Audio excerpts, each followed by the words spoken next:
And the entire world, I tell you this, we want our hostages back, and they better be back before I assume office, or you will be paying a very big price. If they're not back by the time I get into office, all hell will break out in the Middle East. Do you think they're waiting for President Trump to take office? No, I think they heard him loud and clear. Oh, what do you know? Israel and Hamas have finally agreed to a ceasefire deal in a major breakthrough that includes the release of the hostages. And that's coming from a U.S. senior official, and that was said on Wednesday. He's not releasing his name. He wants to be anonymous because it's sensitive negotiations. The first phase of the agreement, which was brokered by the United States, Qatar, and Egypt, will halt for now what has been a 15-month war that changed the whole Middle East. It includes in it plans for a limited withdrawal of Israel troops from the Gaza and a surge in humanitarian aid to the enclave.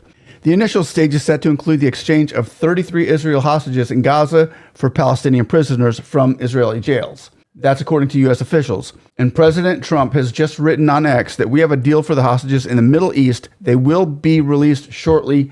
Thank you. And I'll just say it again. If this deal's not done with the people representing our nation, by the time I get to office, all hell is going to break out. Thank you very much. Thank you. At long last, I can announce a ceasefire and a hostage deal has been reached between Israel and Hamas. So does Joe Biden deserve most of the credit for bringing the hostages home, or does Donald Trump? Let me know in the comments below. I'm so grateful and humble to have you all here. Please like, subscribe, and click that notification button so when we get information out, you can get information in. Here's what else you need to know. Israeli officials say they believe that 98 hostages remain in Gaza and that about 60 are still alive. And more than 100 hostages were released during a week-long truce in November of 2023, if anybody remembers that. Since then, some have died in captivity, while others were rescued by Israeli forces. And as this deal was getting closer and closer, Israel literally stepped up their airstrikes in Gaza. And at least 62 people were killed and 253 people were injured in the last 24 hours, Gaza's health ministry said. The Israeli military said Wednesday that it carried out strikes on more than 50 targets across Gaza in the past 24 hours and attacked terrorist cells, weapons depots, underground infrastructure, anti-tank positions, and military structures of Hamas. At least 46,707 people have been killed in Gaza, and 110,265 injured since Hamas's October 2023 attack on Israel.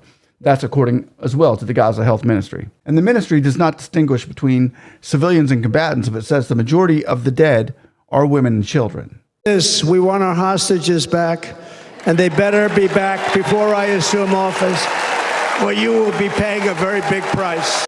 And Israel's estimates are that 1,200 people were killed in the Hamas October 7th, 2023 attack, including more than 300 soldiers. It says 405 soldiers have been killed in its military operation in Gaza. How much of a factor did President Trump play in this? As he was campaigning, he was walking around saying this. Mr. Netanyahu, about a ceasefire deal, you said if they don't have one by the time you take office, there will be hell to pay. We're going to see what happens. Have you spoken with President Trump? They better let the hostages come back soon. And here we are, ladies and gentlemen. They're coming back soon. Who really gets the credit for this isn't the breaking news or the huge victory to the story. The release of the American hostages and the beginning of a ceasefire with high hopes to end the war with pursuit of independence, liberty, justice, and peace for all mankind is. But Joe Biden comes out flaunting in his flossy-nossy nihilabilification, claiming it was pretty much them that did it. Like, they had hard-nosed negotiations in their administrations, and it brought the ceasefire out. And the hostages are coming home just days before or during, right when Trump gets back. It just so happens to be right now. Can I keep this 100 with you? Good. Because we're going to go get the facts now. So grab a drink. Let's dive in. Here we go. First thing, press conference. Joe Biden, Blinken, and Kamala Harris. Why is she even there? Why is she even there? I know she had nothing to do with this ceasefire at all. But anyway, here we go. Let's dive into this and take notes. It's a very good afternoon. because at long last, I can announce a ceasefire and a hostage deal has been reached between Israel and Hamas. For more than 15 months of conflict that began with Hezbollah's brutal massacre in October. And how many times has he, in front of the camera, said, you're going to have hell to pay if we don't get him back? Anyone? Read that for the last time in your career. Read that teleprompter, Joe. Families, the Israeli people, more than 15 months of suffering by the innocent people of Gaza. Fighting in Gaza will stop, and soon the hostages will return home to their families. The elements of this deal were what I laid out in detail this past May, which was embraced by countries around the world and endorsed overwhelmingly by the UN Security Council. I've been watching that. I've been watching the UN Security Council. I've been watching it a lot. Every day, somebody comes out with a plan. Every day they come out with a plan. And you know who shoots it down? UN, United States, him. They're shooting it down. They're shooting it down left and right. Every time a peace deal comes out, Russia's put one out. China's put one out.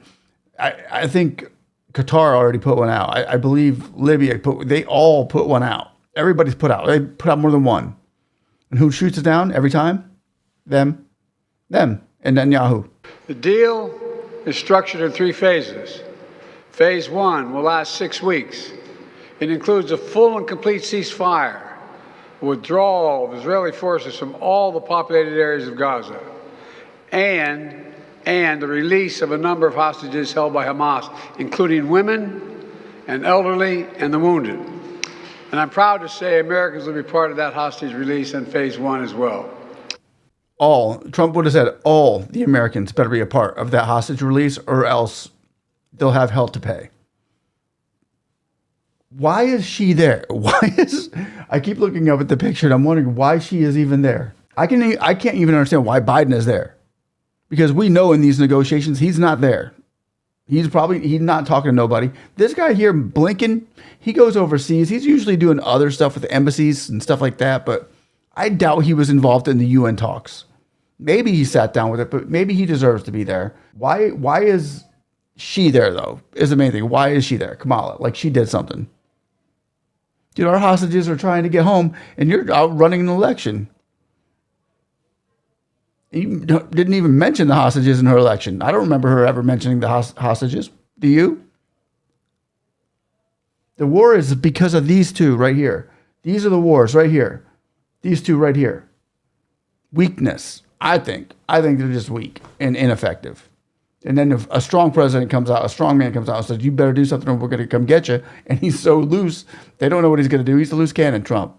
So, but this guy's taking the credit. I don't get it. I'm proud to say Americans will be part of that hostage release in phase 1 as well. And the Vice President and I cannot wait to welcome them home. You ain't even going to be there, bro. Are you going to be there?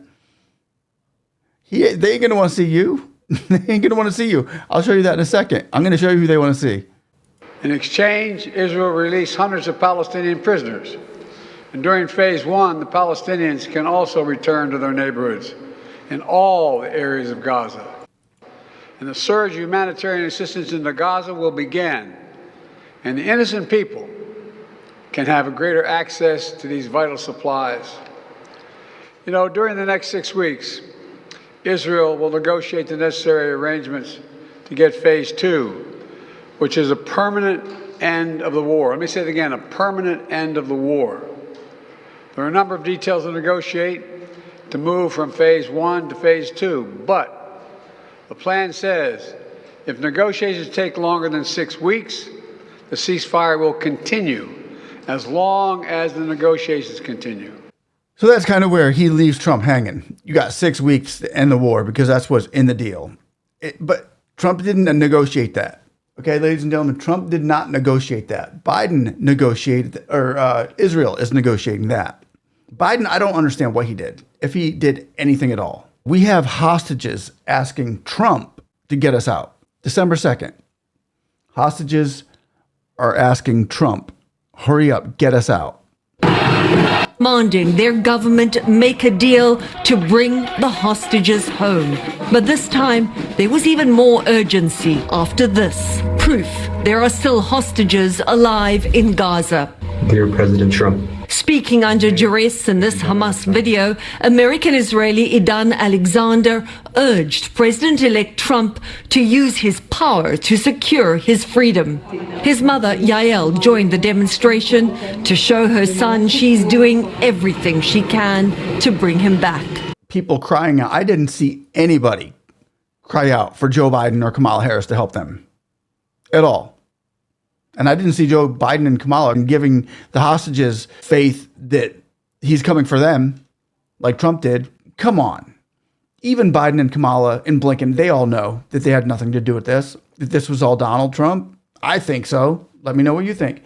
We are asking again from President Trump, sir, please don't let Netanyahu fool you. We cannot win all the world. Yesterday it was Hezbollah, today it's the Houthis in Yemen, tomorrow it's Iran, and maybe after that we'll go all the way to Afghanistan. We need to stop this. So here we are in Israel now, where the people are protesting against Netanyahu, and they're asking Trump, don't follow this guy's lead. He's going to bring you into war here, there, and everywhere. So we've got to be kind of, open your eyes a little bit. It's not just one person on a video or two or three. Families of hostages rip Netanyahu and plead to Trump. Netanyahu is deceiving you. End the blanking war. Some protesters wore red caps and held posters featuring a portrait of U.S. President-elect Donald Trump with the caption, end this blanking war. President-elect Trump, to know that the vast majority of Israelis want an end to the war and bringing back the hostages in a comprehensive release deal. This is the vast majority, every pause. But he keeps, portraying the picture otherwise. And this is why we want to warn President Trump that Netanyahu is trying to deceive him. Families of hostages urged Trump to pressure Netanyahu into committing to a deal. Look at that. There were people at the rally or at the protest wearing literally MAGA hats that's saying end the blanking war. They're calling for Trump here. A whole nation, other nations now are calling for Donald Trump. Think about that. I hope you enjoyed the video. God bless you. Please, once again, I thank you all for watching. We're so thankful and grateful to have you here. And we hope you do like and subscribe, and we'll see you on the next one. Have a blessed day. God is good.